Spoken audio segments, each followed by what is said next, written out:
Good afternoon, pottery fans. Moeller here. It is time to begin that ever important journey upon hand building. The number one thing we need to learn how to do is make slabs. That's what I'm going to do today. I'm really excited. I love hand building. I'm going to show you how to make basically a sheet of clay that we're going to construct and we're going to add onto this mold for our first project. But I'm just going to cover how to make a slab today. So, the reason why we're making slabs and why I think it's really important is because everything builds off the quality of our slab. These two projects right here are examples of our plaster form project that we'll start off with. Now slabs might be kind of rough, but we're really looking to make sure that we have even thickness all the way throughout of our slabs. We're going to have a really nice texture that we put in with those handmade roulettes and all the other little additions that we're going to make. So let's get started talking about what materials we need. So I've gathered a couple of plastic gift cards. These are going to be used to smooth down the slab for our final finishing. I've grabbed a large canvas board. This is going to provide me with a nice smooth surface on which to toss my slab. Although I'm working on this big table with a big piece of canvas covering it, at your tables you're going to be using one of these. I have a pottery knife, I have a rolling pin, and for the first slab we're going to be building with plenty of clay. I've grabbed about 3 pounds of clay to make this first slab. So let's get to it. First thing we're going to do is we're going to wedge our clay. So I'm going to move my canvas board off to the side. Wedging is really important to properly align all the little clay particles. The wedging mode that I'm doing right now, or the technique, is called the ram's head. And I do this kind of like I'm holding the clay like I would a video game controller. So as I drive my palms into the clay, I walk my fingers underneath and I continue to roll this in a circular motion. Thus, the ram's head. Now I'll do it one way and then I'll do it the opposite. Now I'm not trying to do this extra long. I want to keep this clay soft, so just a little bit. If I was ever going to go back and looking for a full 3-pound piece, but only found 3 little 1-pound pieces, I could take those together, wedge them, and come up with this. So, I'm planning on covering this entire plaster mold. So what my slab is going to look like, it's going to mimic the same shape. So I'm going to use my hands and roughly shape this to begin with into that same ovular shape. Now here comes my favorite part. At the beginning I'm going to take my hand and I'm going to smash this piece of clay down.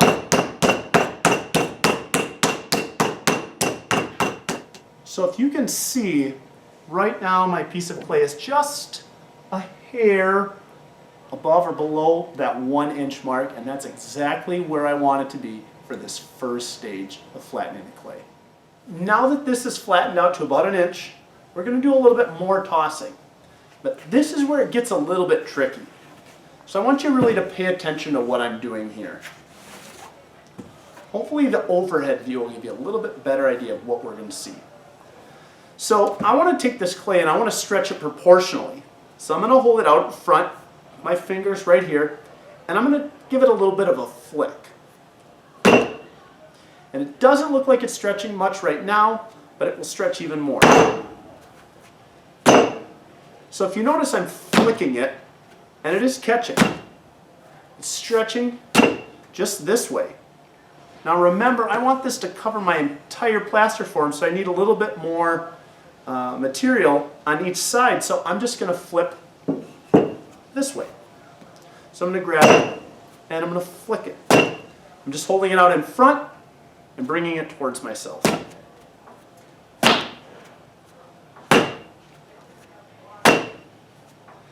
I do that a couple of times, a little bit more, and I think I'm pretty close.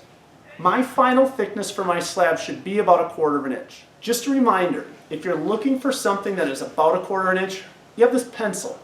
And that pencil should give me an idea of how close I really am. If I look at that thickness, that is very close, about the thickness of a pencil. It might be a little bit under, but it's going to be a great thickness to start out with. So now that I have this, I'm going to use my rolling pin. Now you notice I didn't use my rolling pin right away because it's not meant to do all the work. It's meant to just get out some of the high spots. So I roll this over a little bit, making sure that as I do this, I flip it. If I roll too many times, it's not going to move. So I flip it to avoid any suctioning to the canvas. And I go over. I do this about 3 times. And whatever I do to one side, I do to both. So where I'm at right now, it's nice, it's even, it's about 1/4 inch. I'm ready to move on to one of my final steps, which is compressing the slab. So I just grabbed one of these kind of plastic cards. Actually picked this one up off the gas pump at Costco yesterday. It just left behind. But I can use this to compress the slab, preparing it to be a nice smooth surface to roll my roulette on. And remember, whatever I do to one side, I do to the other.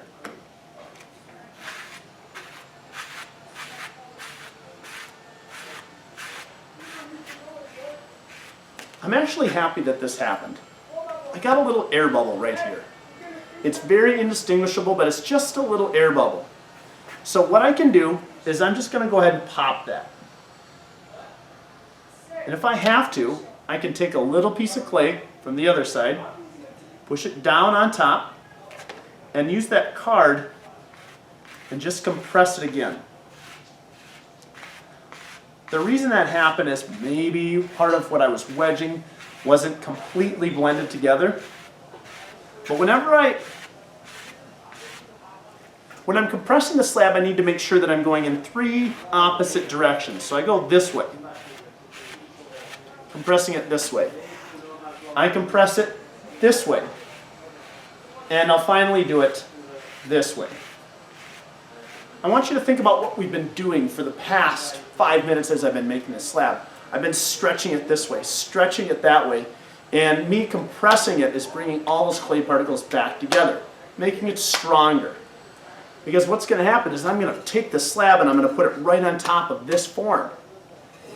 And if I didn't compress it, I would probably see some cracking. And I don't want that to happen.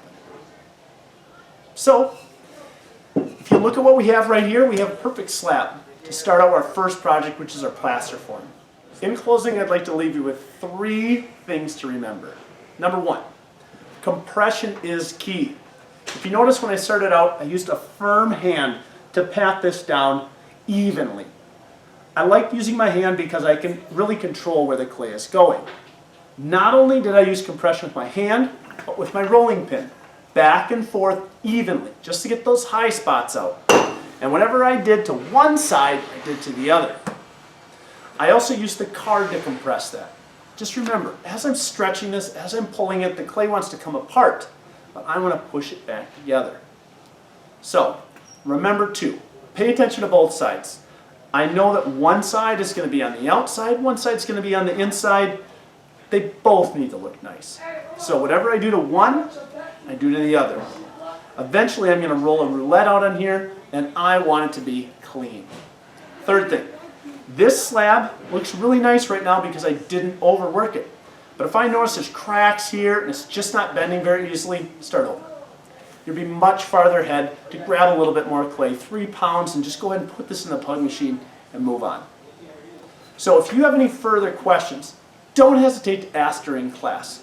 But please, think about how you can make the best possible slabs with the least amount of movements, and you're going to be just fine. Clay enthusiasts, stay busy.